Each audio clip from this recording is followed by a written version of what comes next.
clients in Clubhouse, I think is really important. And I think it's powerful because when we allow fear to kind of like set in, for me, I always ask myself, I'm feeling something right now. Maybe it's being scared, maybe it's fear.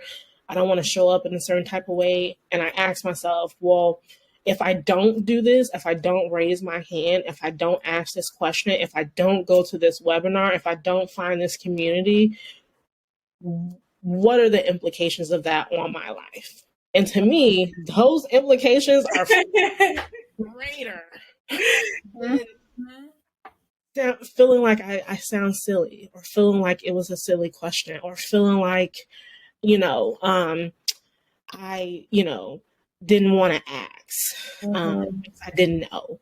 And so, I think when I think about the impact that I want to have on the world and the impact, how I want to help my family and how I want to help my clients, that is what pushes me to be more, do more, learn more, and just show up. And it's because I have so much that I want to accomplish, and I have so many different communities that I want to support and I want to help. And I feel like the more I continue to push through my discomfort, I'm able to help others. You're listening to the First Class Life Show, hosted by Lindsey Vertner, a holistic personal development show for high-achieving leaders who desire to maximize their impact while creating a life full of purpose, fulfillment, and happiness. So grab a drink, grab your notebook, and let's get started.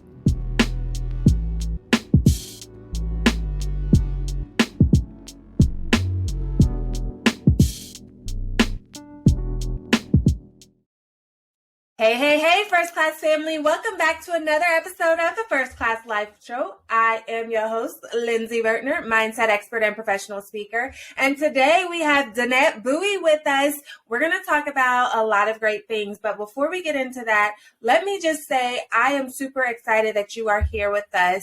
We appreciate you tuning in for another week and another episode.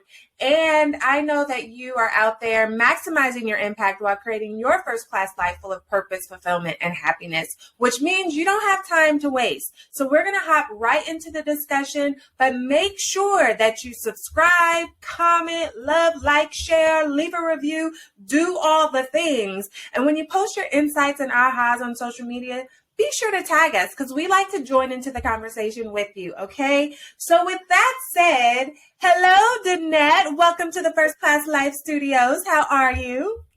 I am doing well. I am super excited to be here and just to share my perspective, introduce myself, and I think this is a great podcast, and I just love everything that it's about. Well, thank you. Now, I need for you to share with the First Class family, like, who is Danette really? Okay, we like to open it up, peel back the onion layers, peel back the curtains.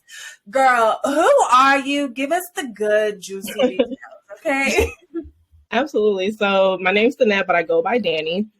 I am a career coach, a diversity advocate, a talent development strategist, a life and wellness architect, all the things. Okay. I'm originally from Chicago. So shout out to all my Midwest folks that's listening to the episode. I've been on the West Coast now for 6 years. So I'm based in Sacramento, and I love everything about California and the warm weather. But just a little bit about my origin story. I, was raised by a single Black mother who just kind of, embodied everything of a strong Black woman. From the very beginning of my life, she just kind of like put me in all these different programs and kind of just helped shape who I was, from doing preschool programs, after school programs, winter break programs. And so I never knew what it was like not to be busy growing up. I was always in some type of sport, some type of academic curricular program, some type of activity or, girls empowerment or achievement program. And so that was just kind of like my life from the very beginning stage. First generation student. So I come from a really underserved community on Chicago's West Side. So I grew up, even though my mom, kind of sheltered me, I still grew up kind of feeling like I didn't have a lot of the things that I wanted. And so for me, you know, even though my mom worked 2 jobs, she did whatever she could to provide, put me in, you know, good schools and helped me to kind of like expand my mind outside of the environment that I was in and the things that I was seeing kind of growing up in the neighborhoods that I was in. I knew that I wanted more. And I knew that I wanted to kind of give back to my mom for kind of helping me navigate, you know, through life and, you know, just helping me figure it out. And so for me, I just knew that college was always going to be that ticket for me. And so fast forward through high school and completing, you know, college applications, my mom also didn't really give me a chance. She was just like, well, you got to get out of my house when you turn 18. And you need to go to college, you know, you need to kind of figure that out. So it never really was a, hey, do you want to go to college? What are you thinking about? It's kind of like, well, you're going. Okay. And it's going to be out of my house. And so, you know, went to, you know, undergrad and, you know, I've always loved school. And I think partly because my mom always put me in different programs, different enrichment programs. And so went to college, came back to Chicago, did grad school. And I was like, oh, I love this. I love just writing and expanding my mind and thinking about the world differently and engaging with people who were of like mind. And I landed, you know, when I came back from Chicago, I was, you know, my major was law in undergrad, so I wanted to be a lawyer. I loved everything about learning about the system and family law, employment law, and all the things. And so I actually did a semester of law school. Really enjoyed kind of like the advocacy work. And so at that time, I started to think about my career trajectory in law, just kind of thinking about, is this what I want to do? At that time, it was it was very oversaturated with attorneys in the area. And so I think for me, it was like, I need to pivot and kind of figure out what I want to do, because I know I can't afford to not have a job after law school and passing the bar exam and not be able to afford to like pay back my debt for going to law school. And so at that time, I actually pivoted into education and working in community-based organizations at that time, so local nonprofits that were focused on serving underrepresented students in Chicago Southside neighborhoods. And so at that time, you know, went on, did a master's program, did my doctorate, you know, and kind of like thinking through how to serve underrepresented communities. And so for me, I just feel like I am an advocate. I feel like I am an overcomer. I feel like I understand what it's like to have nothing and overcome adversity and be resilient, all while still giving of yourself to those around you. And so I think when people ask about who I am, I think I'm resilient. I think I am I am who I am. I see the world in a very different perspective based on my own lived experience. And I am just fearless. And I think that's when people think about who Danette is or who Danny is, they know that she is fearless, that she's bold, she's outspoken, and she asks a lot of really great questions. And I like to ask questions and kind of dig into things. And so that's who I am. I'm an overcomer. Well, thank you for sharing that. And as you were explaining, what kept really standing out to me is that you mentioned you never knew what it was like not to be busy. Mm-hmm. And I could understand where your mother was coming from because, you know, Chicago has a bad rep for all of the crime and the murders and all of those things. And so I could understand being a mom and thinking, all right, well, if I keep my child busy, then she doesn't have time to get into the foolishness, right? Mm-hmm. And so that's what I suspect your mom was saying, and keeping you busy with things, but that can be detrimental as we grow into adults, as we grow into leaders and things like that. So I want to explore that for a moment, if that's all right with you. Yeah, absolutely. Did you find or notice or recognize any way that need to always be busy kind of played out in your behaviors as you grew into an adult? Oh, totally. I'm still the same. Still the same way. Literally, my partner and I, because we're really big like mindfulness geeks, so we like to geek out over those things, and that literally still is my life. Like I have a high capacity, right? When like I'm operating between my work. I work full time. I have a business. I'm a mom of a 6-month-old Black son. I work out. I have all of these different things that's going on. And every time like I accomplish something personally or for my business, it's like, all right, what's next? Ooh, like I want to do a podcast. Ooh, I want to do a course. Like I'm always looking for like that next thing. And for me, it is kind of satisfying, right? Because one, get to learn. I'm a lifelong learner. And so I think through these experiences, I've been able to open myself up to think differently and to know that, I'm just scratching the surface, right? And to know that the little bubble of Chicago that I came from, there's so much more, right, than that. Like I'm probably one of the only people that have left Chicago and like relocated and kind of moved away, right? Most of my family is really still in Chicago, right? And I'm like, it's so much more to the world than just being in Chicago. And so I'm a mover and a shaker. I like to move around. I like to be busy. I just like that feeling of what's next? What can I learn from this experience? And the things that I don't know scares me, right? I think the fear of not doing it, right, outweighs, failing or outweighs, whatever it is to come after that. So I just have to do it. I have to try it. Looking for amazing products to help boost your first-class lifestyle? Then head over to firstclasslifeshop.com, where you can treat yourself to personal development books and workbooks, lifestyle affirmation cards, adult coloring books, mugs, notebooks, hoodies, t-shirts, leggings, and more. All products were designed to help you master your mindset, walk in your purpose, and live your first-class life because you deserve it. So treat yourself today at firstclasslifeshop.com. Again, that's firstclasslifeshop.com.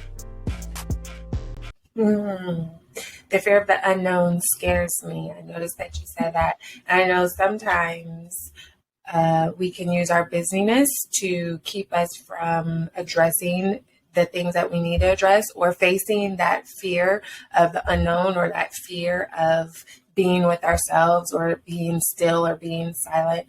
And so what, on the negative impact of things, have you ever noticed like your busyness being detrimental maybe to your emotional health or mental health, or maybe something you was trying to work on? Mm-hmm. Yeah, I think it could manifest in a lot of different ways. I think it could be, overwhelming. I think it could be stressful. I think that burnout, I think just continuing to go and not kind of like sit within, right? Like I think it kind of, holds those feelings, right? And I think that sometimes when you want to do what you want to do and when you're excited about it, great. But when it feels like it's a chore, when you feel you've signed yourself up for something that's maybe not as inspiring or motivating, right? And I think it really depends on like your intrinsic motivation. And I think for me, like these are the things that help me develop as a person. And I think it's just different for everyone. But I do think that it, from time to time, I kind of feel like, all right, I'm just taking on too much.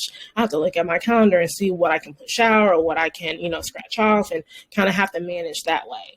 But I think for me, I've been able to, I'm also like just very intentional about my self-care. So even though I take on a lot and I acknowledge that sometimes I can get overwhelmed, sometimes I can be burned out, I also, as hard as I go in the paint for like my business, my work, my family, I also go equally as hard for my self-care. So I've built around like my workout routine. I go to the nail shop. I do reading. I chant.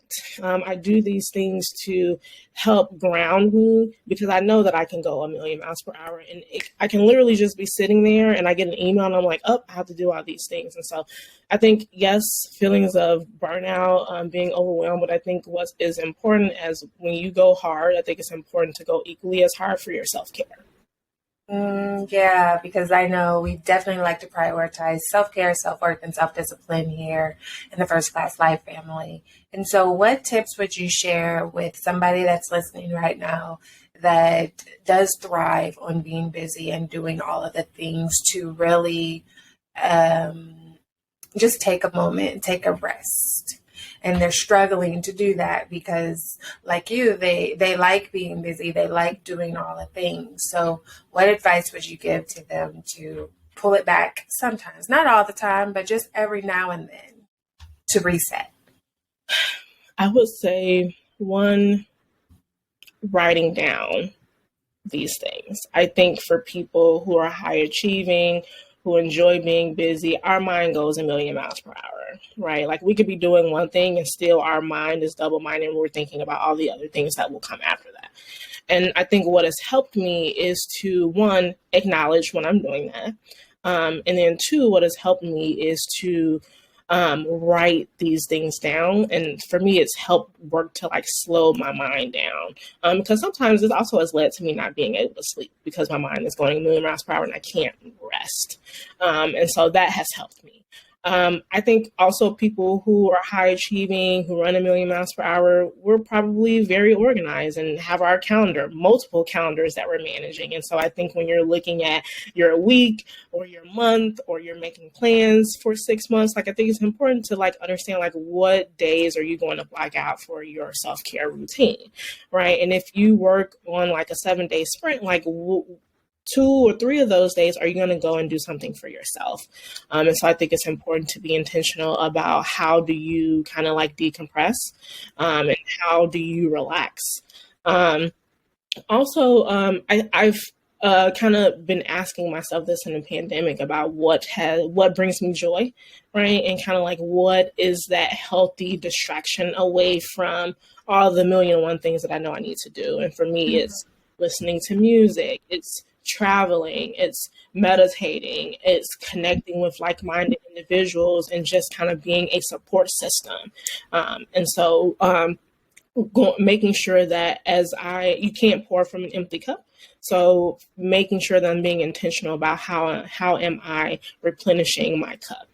And so I think those are probably the things that I would recommend that people be just intentional about for themselves.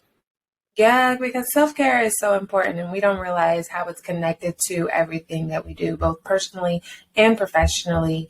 And like we have to be intentional about prioritizing self-care. So when you mentioned I go just as hard for my self-care as I do for my busyness, I was like, yes, today, yes. And I have boundaries and I uphold them. If someone is trying to schedule over my workout time or my time where I'm like offline, like, I hold firm on my boundaries because I can do the same for work and for my clients and for my job and for my son. But I think a lot of time moms, women, like we just tend to, put ourselves to the side 9 times out of 10. And we tend to make sure that the people around us are okay before we do that for ourselves. And I've fallen into that. Right. But I have been trying to be more intentional about not, and also understanding that no is a complete sentence. And I've been getting much better at it. Congratulations. Congratulations. Now, there's something else that you mentioned about being first generation. Dun, dun, dun, dun. Yes. And I want to dive into that for a moment because I am also first generation, fill in the blank on my end as well. And I know a lot of people that tune in to the First Class Life show, a lot of the First Class family, we're first generation college students or first generation business owners or first generation fill in the blank. And we're legacy builders. We're generational curse breakers. So there's a lot that comes with that. There's a lot of environmental pushback. There's a lot of mindset things that we struggle with as we're growing into this walk of life that we have. So tell me kind of what was your journey like as far as being a first generation fill in the blank, being the first to do it? Yeah. What did that look like for you? I think the first time that I realized and like this topic was a thing was like when I was in college, or when it came time for me to start navigating that path. So filling out college applications, scholarships, trying to, figure out how do you pay for college? Like, how do you do all the things? And, having a parent who didn't go to college, I felt like I was at a disadvantage compared to, peers and people that were around me. And so I think for me, I knew that I needed to work harder. I knew that I needed to be self-directed and like finding scholarships. And I was persistent. So like my senior year of high school, I would go down to my high school counselor's office every morning and I would be like, what scholarship opportunities do you have? I'm going to sit here and complete my college applications with you because I can't do it at home because I don't have that support. And my mom expects me to get everything that I need to get from school and staff before I get home. And then her and I will have a conversation. So I'm not leaving here until I have what it is that I need to make sure that this is a real practical for me. And so I was very diligent. And so I think for me, it took me being proactive. It took me doing my own research. It took me finding my own opportunities. It took me giving information to my mom and kind of bringing her along so that she was active in that process. And so she understood what we were getting ourselves into. And so, you know, for me, that process looked like just navigating information overload and consumption, and like defining my own pathway and reimagining what this potential opportunity could do for not only me, but for my family. And I also think that is important.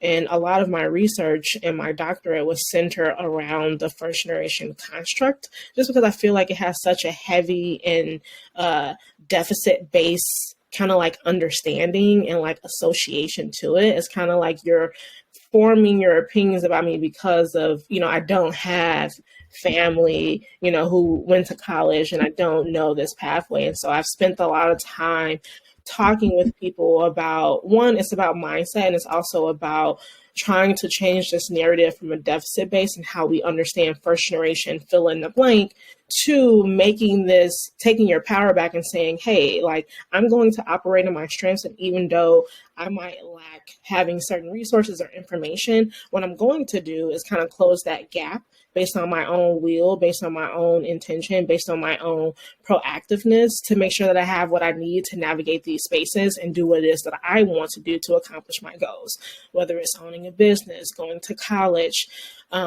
you know, being, you know, first time mom, or being, you know, being first generation immigrant to the US, like all these things, right, in spaces tell us that, you know, you're not welcome, right? Like this space isn't for you. And like, well, who are you to tell me that this space isn't for me? I'm going to make this space for me. Okay. So you can just move on over because I'm here.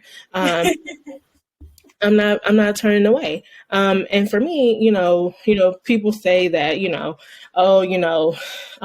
make your own seat at the table, you know, when one door closes, you know, for me, I'm like, it's always a window. So if the door closes on you, find the window that you can get into and never accept no, right? Mm-hmm. Like if somebody is telling you no, like, all right, well, how else can I make this opportunity happen for me? Who else do I need to talk to? And so for me, I've just spent my entire life figuring things out, asking questions, talking to people. And I've heard a lot of no's. I've heard a lot of door slams in my face. And I think for me, being first generation represents a certain level of strength that you have to overcome the deficit-based identity that's associated with being first generation. There's a certain level of resiliency that is necessary to kind of overcome not knowing, not having access, and creating access for yourself. I'm the first person in my family to own a business. I'm the first person in my family to, graduate from college, pursue graduate studies, move out of Chicago, and, live in California now. And so there's a lot of first, for me. And I think just the consistent theme of that is just living based on my own definition and figuring it out by any means necessary. Are you loving the First Class Life Show? Then join our private Patreon community. Not only will you help to support our ability to provide you with great content, but you can also get exclusive perks like bonus videos and resources, discounts, episode transcripts, and more. So what are you waiting for? Join today at patreon.com/firstclasslife. Again, that's Patreon, patreon.com/firstclasslife. Yes, so you said how to create access for yourself, because oftentimes when we are the first, we are lacking those resources. So what are some ways that you suggest that we can create access for ourselves, especially when we don't know what we don't know? Yeah. I think the biggest thing has been building relationships. People talk about, the people around you, right? Like your closest friend are the sum total, right, of you, right? So I think it's important, whether it's your friends or mentors or people that's in your network, I think it's important to be around people who inspire you to be more, do more. So I think that's really important. I also think it's important to um, um,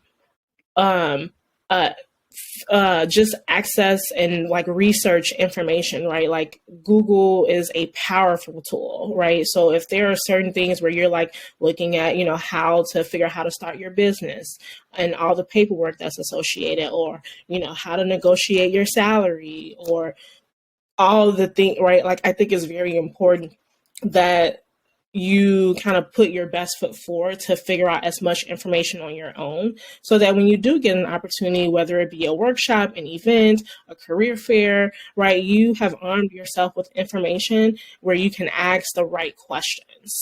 And I don't think I think when you don't ask the questions, I'm from the mindset of there's no such thing as a stupid question. And probably, if you don't ask the question, people probably are going to be afraid to ask the question. So somebody has to ask the question. And I was always that person where I'm going to ask the question, because the fear of not asking the question, the fear of not figuring out it, the odds were too great for me. I know that I had to figure out college. I knew that I had to figure out my business. And so I think for me, it's important to just arm yourself with as much information as possible, and don't be afraid to ask questions. And when you feel like somebody isn't giving you all the information, or I feel like it's important to kind of, diversify the way that you're getting the information, whether it be the internet, whether it be webinars, workshops. I also am super active on LinkedIn. Depending on like what topics I'm interested in, I take different like LinkedIn learning workshops, like if I want to learn about certain areas. And so I think it's important to invest back in yourself. And that's why I love what you're doing with this podcast in terms of personal development. I never stopped learning as part of my process.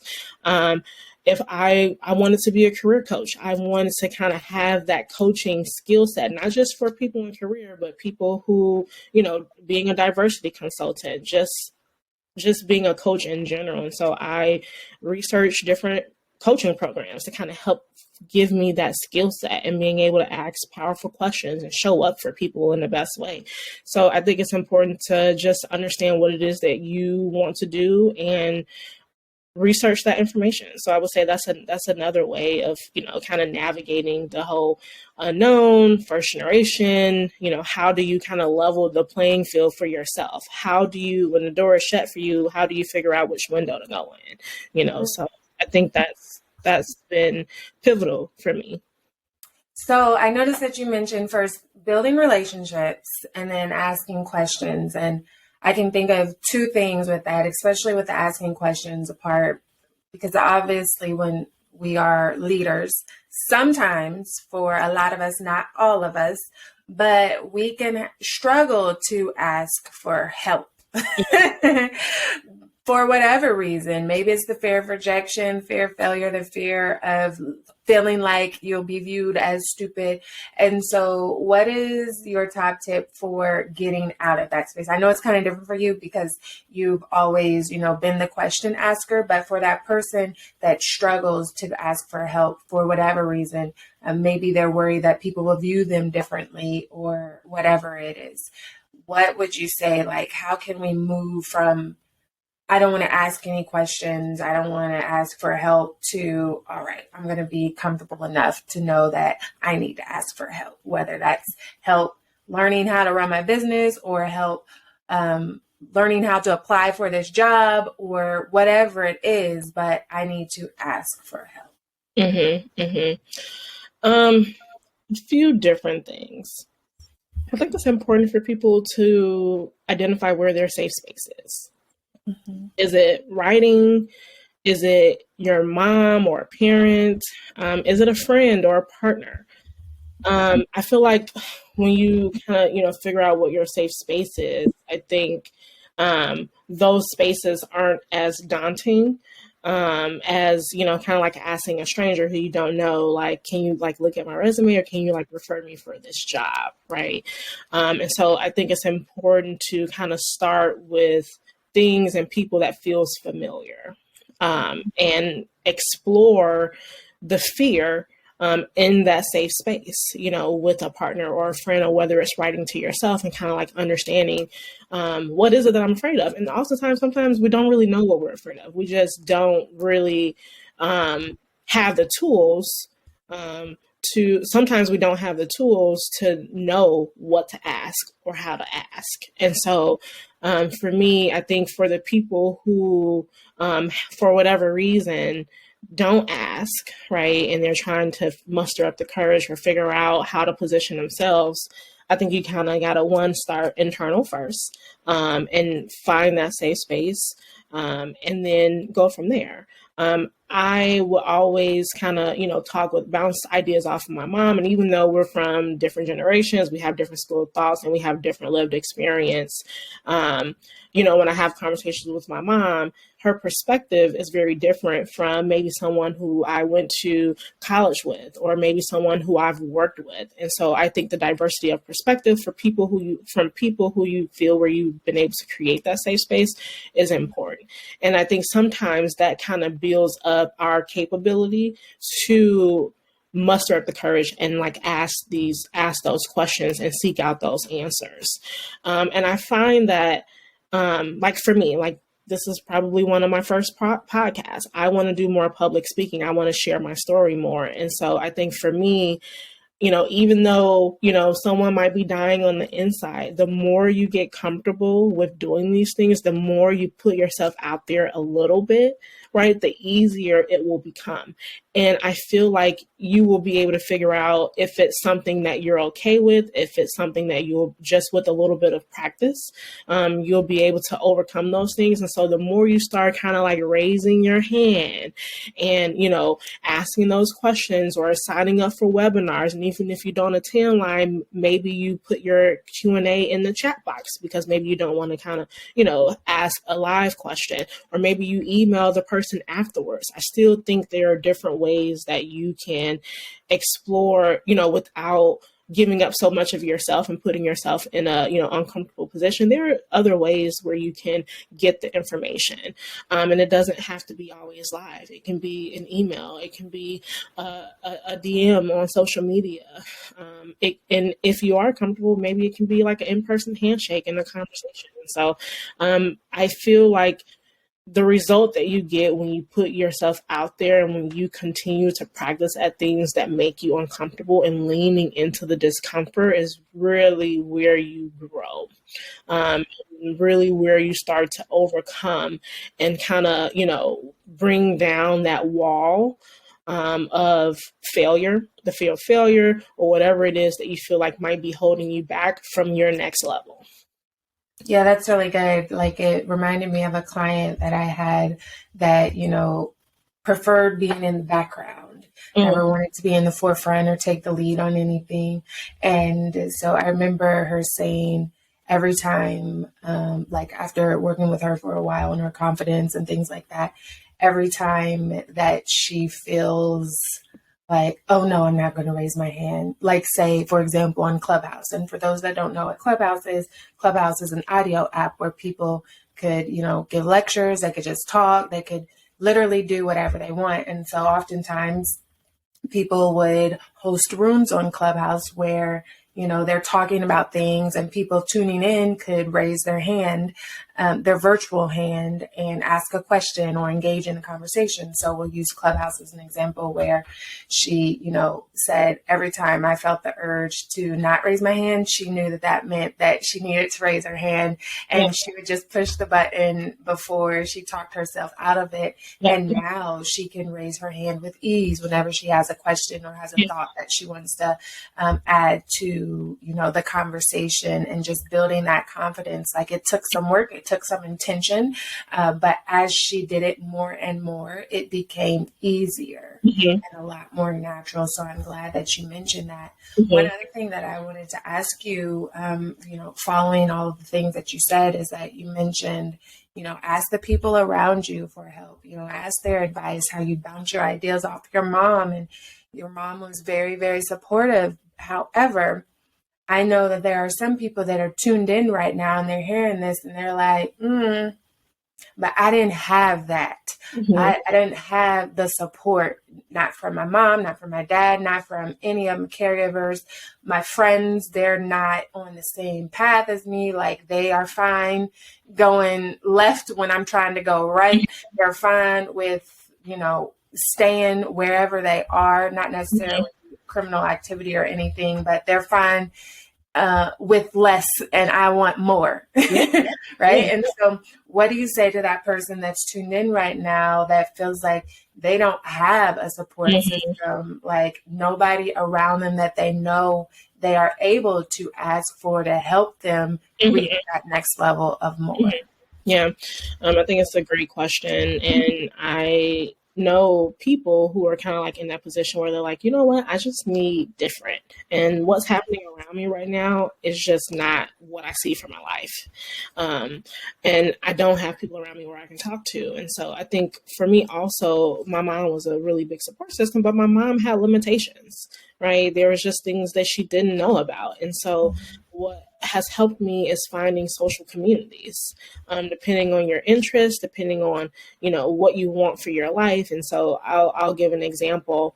When I was applying for college, I found local community-based organizations that helped first-generation students. One of the programs is called Chicago Scholars, and they're a local nonprofit that helps with college access and college success. They have guidance counselors, they have scholarship resources.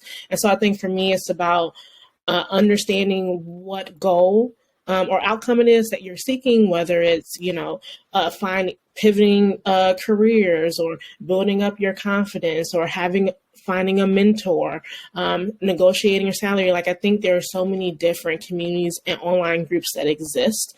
So when you think about Meetup, right, there's probably a different Meetup or topic group for everything, right? And so on LinkedIn, there are different private groups, Facebook, right? When I became a mom, I joined all of these different communities for expecting mothers and for Black moms. And so I think for me, even though you might not have the people around you or those safe spaces around you, what I've done is seek those communities outside of friends and relatives around me. And so there are so many different examples. For me, even when I moved to California, when I relocated to Sacramento specifically, I didn't know anyone out here, other than my partner. And so I went online and started, Googling Black women in Sacramento. And, I actually came across Black Girl Social Club, which is a national organization, and they have local chapters everywhere. And that's how I started connecting with friends and people who had similar interests. And I started to really be able to explore the area and understand where there are other like-minded professionals like myself. And so I think for me, even when you don't have access to community around you, it's important to figure out where that community is. And there's a saying where it's kind of home is anywhere where I am. Right. And so I think, that is, similar for people who are trying to find that community. Your community, your home, your safe space is wherever you are. Right. And that doesn't always have to look the same. And I think that's what's important. Yeah. Hey, I know it can be exhausting blazing the trail and creating a legacy. And you're at the point in your life where you desire peace and rest. You want to enjoy both the physical freedom and financial freedom to live life on your terms.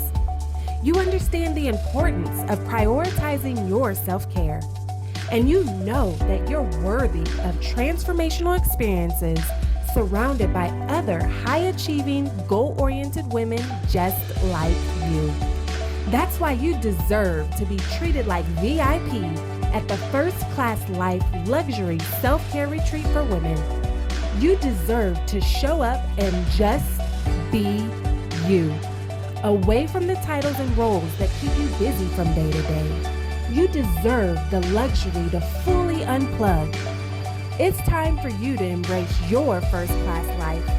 Visit firstclassliferetreats.com to secure your VIP spot today, because you deserve it.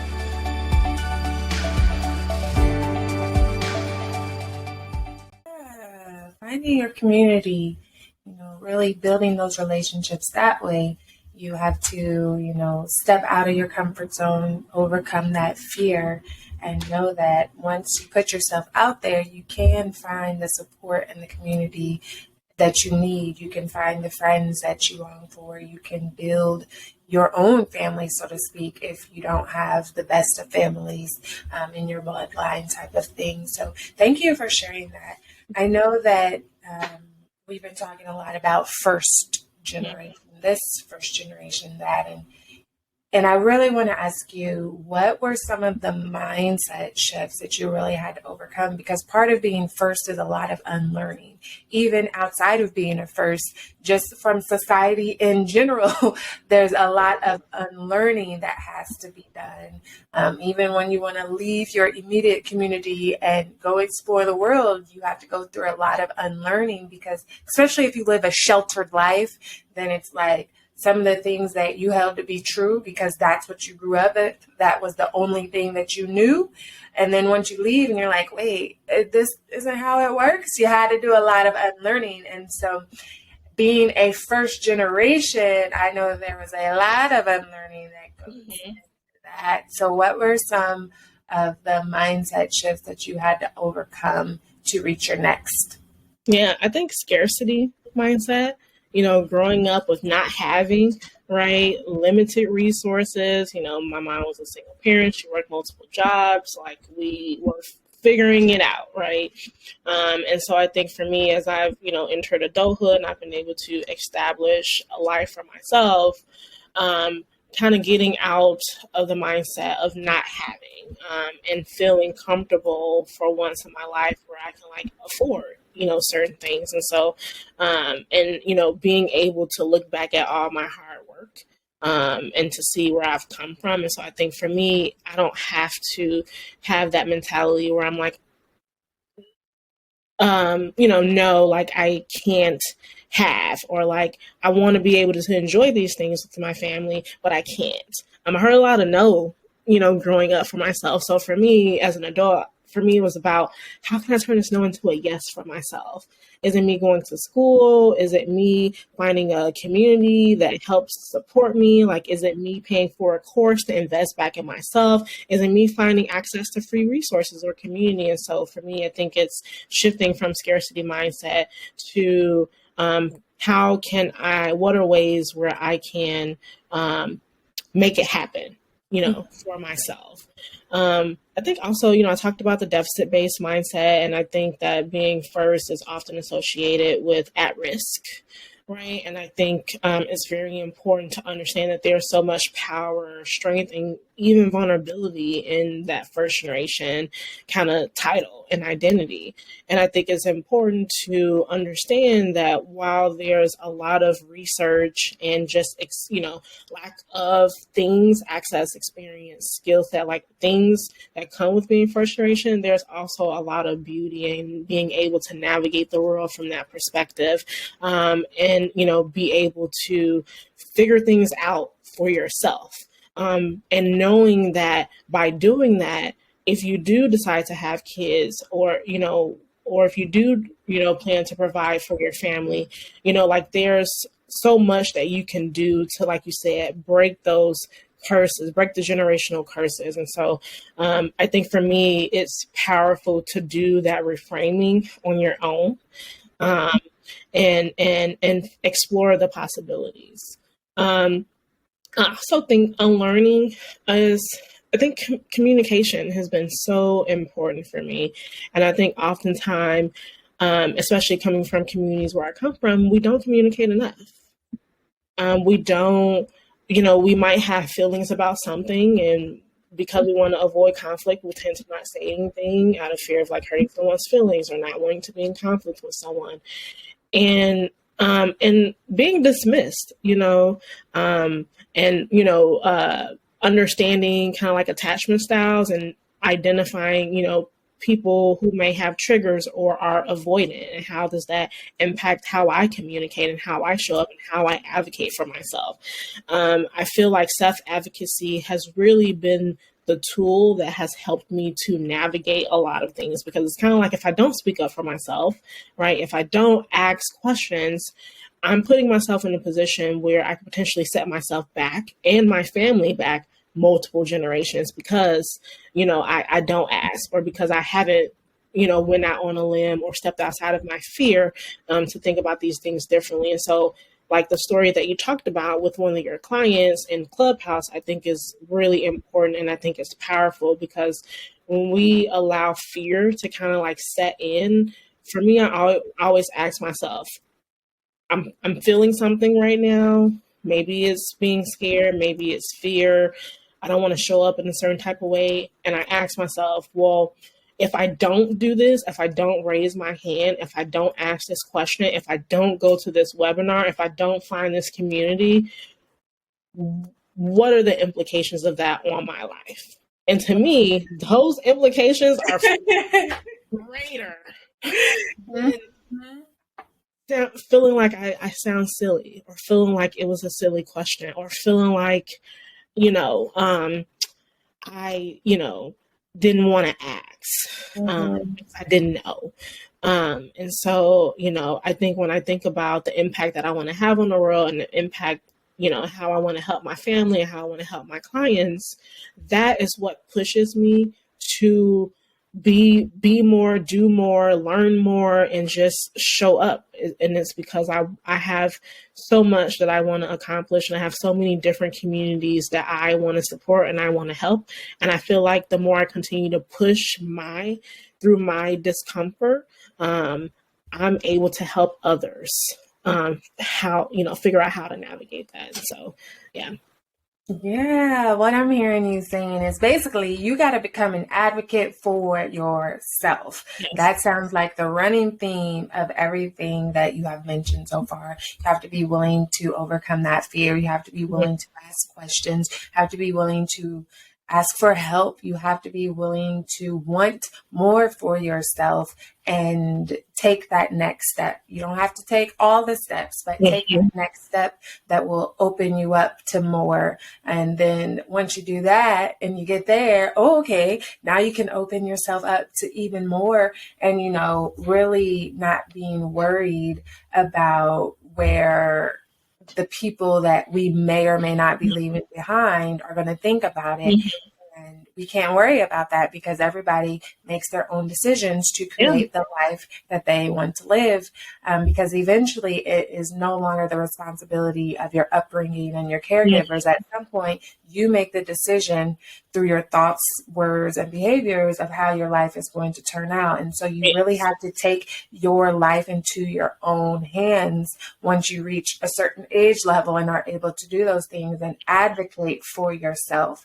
Find the help that you need to go to college, to build a business, to get that promotion, to invest in stocks, to start a family, a healthy family, to be in a healthy relationship, whatever it is that you need to do. You have to advocate for yourself to achieve it. And you have to put guardrails up for yourself. And what, I want to just plus one to everything that you said. And also knowing that we all have blind spots as individuals. And I have a therapist, I have a coach, and I'm interested in getting an executive coach, right? Because I know that where I'm trying to go, I know there are levels to certain places. And I know that I can't do it alone. And I know that I have my own blind spots, and I need people who have already navigated these spaces to help me pull me forward. And I have to seek that out because I know that I have my own blind spots and I can't get there on my own. And so I think it's important for people to, whether it be a professional or whether it be someone close and personal to you, to seek out those opportunities where you're able to talk and help someone help you to do that processing of unlearning, or, figuring out what are the things I need to do to show up for myself, and what are some of the blockers that I might have that maybe I'm not aware of, right? And someone can kind of help me to unlearn and process those things. So good. I think that we should take a pause and play a little game. Are you up for it? I'm up for it. It's called First Class Favorite Things. Okay. So it's really easy. All you have to do is fill in the blank. I'm going to ask you, what's your favorite? And you fill in the blank. Easy as that. But you have to answer in 10 seconds or less. That's the catch. Okay? There's always a catch. You don't have time to think through answers and what will such thing if I say this or yes, we have a consequence. So, and you have to think of what the consequence is for all of us, not just yourself, for the entire first class family that's tuned in right now. I love it. I love it. So, what is that consequence going to be if you miss the buzzer? Oh, It can be anything, literally anything. That's a good question. What will the consequence be if I don't answer the question? I have no clue. But I'm enjoying this pressure because now I'm like, I need to figure out this. Here's a few examples of consequences from the past. Maybe you got to do 20 push-ups. Maybe you got to compliment somebody that you don't like, and you have to make it a genuine compliment, which means you have to spend a little focus and figure out, okay, how can I genuinely compliment this person even though I hate their guts? Maybe you got to take a shot of tequila. And for those that don't drink alcohol, a shot of herbal tea or something. So there's like a whole range of things. Another time someone said you got to journal for 10 minutes. Got to go for a walk for 30 minutes. Every time they missed the buzzer, 15 minutes was added. So like, okay. I think I'm gonna go with the journaling. Okay. I haven't done that all year, and I know we're in February, but that's a while. So I think I'm gonna go with the journaling. I think it'll be good. You got to sit with your thoughts and journal. Get it. Okay, well, let's see what happens. We'll start with, what's your favorite food specifically? Go. Tacos, steak tacos. Okay, with 8 seconds to spare. All right. I'm putting the pressure on myself. I'm like, look, all right. What's your favorite movie? Go. What's love got to do with it? I love me some Tina Turner and Angela Bassett. She played that role. And I love movies that I can sing along to. And so I love everything about that movie. And you had 9 seconds to spare that time. Okay. What's your favorite candy? Go. Twix. Come on with the quickness. Ooh, how about this? What's your favorite book, title, and author? Go. Shoot. So many good ones. Becoming Michelle Obama. Okay. You still got it. Becoming Michelle Obama. I got it on the bookshelf right now. Yes. Okay. Where's your favorite place to travel specifically? Go. Bora Bora. Bora Bora. I have not been there yet. It's beautiful. I bet. But I did hear recently that it's boring. Like, if you want to go and do absolutely nothing, that's the place to go. And I was like, yes, I like to relax and chill, but I also like to do things while I'm chilling. It's definitely not the place where you're like, it's not a Cancun or Jamaica. It's definitely like, and that was exactly what I went there for. I went there for reflection. I like the beach. I like to be in calm environments and just stress-free and with great, beautiful views and nice looking water. And that did it for me. But yeah, if you're like looking for, but I mean, they have like luau shows and different excursions, and there's definitely a lot to do, but it depends on your choice of entertainment.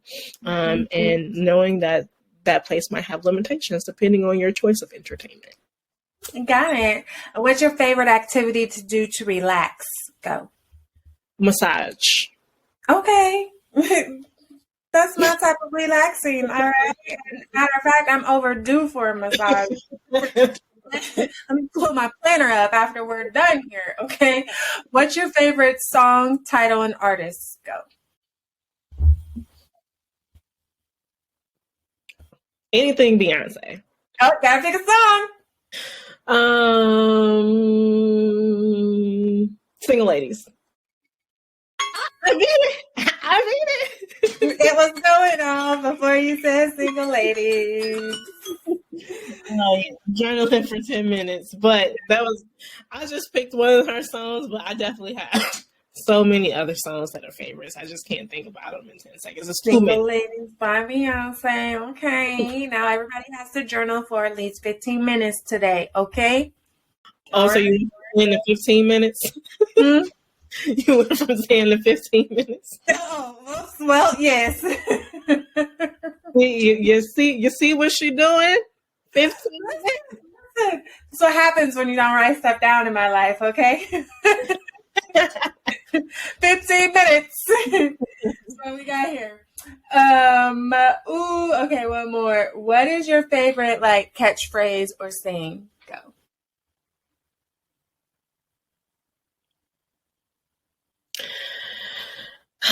I don't know. I need more context because it depends on who I'm talking to, where I'm at. Like you might get something from Chicago that you don't even understand, or you might get my corporate day daddy. You know, you just don't know what you're gonna get. So I think it depends on the situation. Okay. Well, what's one from Chicago? You missed the buzzer, by the way. What's one of your phrases from Chicago that you would say?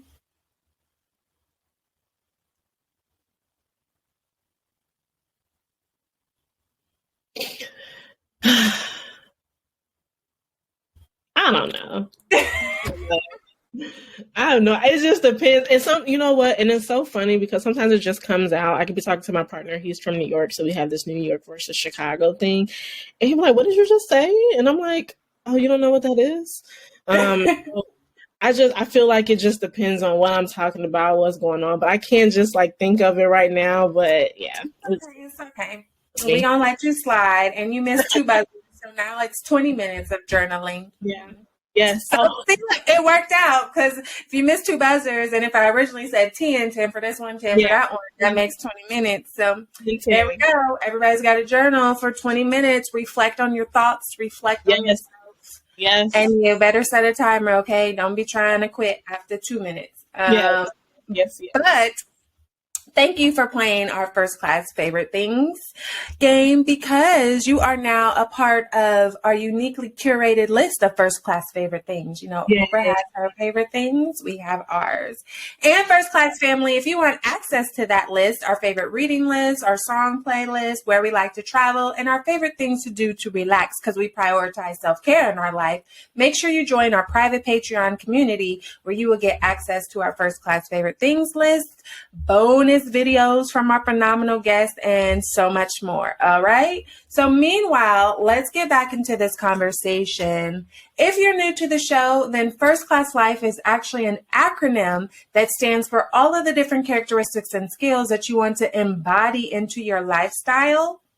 You hear that? Embody into your lifestyle to be able to create a first class life full of purpose, fulfillment, and happiness. And if you want to find out what that acronym stands for, you can do one of 2 things. You can either, 1, go back and listen to the very first episode of the First Class Life show where I break them down in detail, or 2, you can head to firstclasslifeshop.com and buy the book, First Class Life, 10 Key Factors to Creating a Life Full of Purpose, Fulfillment, and Happiness. Meanwhile, Miss Danny, which key factor of First Class Life do you resonate with the most? It has to be self-worth. Mm-hmm. It has to be. That has been my life. And I think the one thing that resonates with me the most is my value is non-negotiable. And understanding that I read a book called Women Don't Ask. And it was at the time in my career where I was looking to make a career transition. And I think I think the thought of asking for more money scared me. And after I read that book, I realized, no, no, no, no, no, no, no. You always ask, even if there's a defined salary, even if there's something communicated to you, there's an art and a science to that. And I think what's always stood out for me is asking.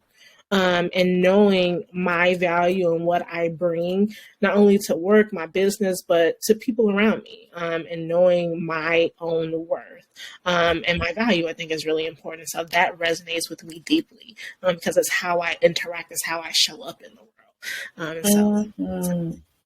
love it. I love it. And speaking of career, tell us, how do you impact the world as a leader today? Yeah. I work with career transitioners. I work with culture makers, change makers. And I think for me, it's about helping the next generation or helping people who want to be able to pivot, don't know where to start, helping companies figure out what their external voice is as it relates to diversity, inclusion, and belonging. And so I think for me, it's ultimately about helping people. Like, that's my brand. That's what I do. And so yeah, it's about working with career changers, working with culture makers, working with change agents is important. And I think that's what helps me refill my cup. Nice. And where can everyone meet you and reach out to you on these internet streets? Yes. So everyone can reach me at www.thrivelimitlessly.com. You can also find me on Instagram and Facebook at Thrive Limitlessly LLC. And I'm also on LinkedIn too. And so I'd love for people to follow me, engage with me. And if you have questions, I am always available. And so, yeah, I'm just excited. See, look at that, full circle. She says she's available to answer your questions. And if you get too deep in there, you are going to have to pay her. Okay. Pay her to speak. You got to go back to the self first, seriously. The point. But yes. Because listen, you can only get so far on free 99. You can only get so far on YouTube University and Google University. And so you have to be willing to invest in yourself. And I get it, because I'm also first generation everything. We don't necessarily always have the funds to invest in ourselves. As you grow, as you open yourself up to more, you should start attracting those opportunities and figuring out what's important to you so that you can start investing at the level that you're at. And I know that doesn't apply to everybody. Not everybody, has financial restraints. But for those that do, you got to learn to invest in yourself. Start with the free, start where you're at. And then as you grow, invest where you're at. And for those that are not financially restrained, you can still have some money issues, because I've seen it lots of times where you feel like, oh, I don't need to pay for that. Look, Heifer, I'm sorry. I'm sorry. I'm sorry for calling you out your name. Yes, you do. Okay. Invest in people's talents and people's skills and people's knowledge, because they can help you 10x where you are, get you to your destination a lot faster, because it takes a village not only to raise a child, but to raise an adult too. Okay. Whoever said that turns off when you turn 18 was a whole lie. It takes a village for a lifetime. Okay. And we need support. We need community. And don't forget to pay it forward. Like, as you continue to rise and elevate and learn these things, like, reach back. Each one teach one. Okay. Yes. Okay. Each one teach one. Thank you, Danny, for spending time here with us. And thank you, First Class family, for spending the last hour here with us, because we know that your time is valuable. So we truly, truly appreciate you tuning in to hear us share on different ways that you can go out there and maximize your impact while creating your first class life full of purpose, fulfillment, and happiness. And don't forget to subscribe, comment, like, share, do all of the things. Give us some of that internet currency, okay? We truly appreciate you, and tune in next week as we have a new episode of the First Class Life Show. Until next time, bye. Unfortunately, all good things must come to an end. But please be sure to subscribe to the First Class Life Show. And don't forget to rate, leave a review, and join our private community so that we can continue to provide you with great personal development conversations to help you maximize your impact while creating a life full of purpose, fulfillment, and happiness. You deserve it.